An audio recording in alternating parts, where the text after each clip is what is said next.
West মিডল্যান্ডসের Walsall শহরে অবস্থিত British gas cooker by Sylhet welding দীর্ঘ ২৮ বছর যাবৎ Indian Bangladeshi restaurant, Thai, Chinese ও সাউথ এশিয়ান কমিউনিটিকে সেবা প্রদান করে আসছে। বার্মিংহাম থেকে আমাদের ব্যুরো প্রধান ফারসু আহমেদ চৌধুরী জানান, বিশ্বে এই মহামারীতেও ব্যবসায়ী কমিউনিটিকে সেবা দানের লক্ষ্যে ১২৫ নম্বর শিপমেন্ট যুক্তরাজ্যের ওয়েলসলি শহরে তাদের ইউকের ফ্যাক্টরিতে এসে পৌঁছেছে।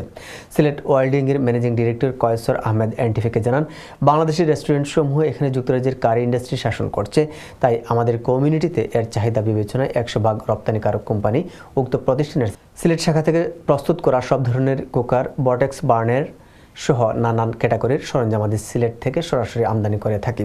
এতে আমাদের ব্যবসায়িক সাফল্য ছাড়াও বাংলাদেশ ও ব্রিটেন উভয় দেশের অর্থনীতিতে সামান্য হলেও ভূমিকা রাখছে। আলহামদুলিল্লাহ ১২৫ নম্বর কন্টেনারটা আইছে ওই দৌকা আপনারা প্রায় বাংলাদেশও দরকার ওভার 100 পিপলে কাম করা এখানেও ও লকডাউনের ভিতরেও জাস্ট ইয়া পৌঁছেছে লন্ডনও। আল্লাহর দরবার লাখ লাখ শুকর।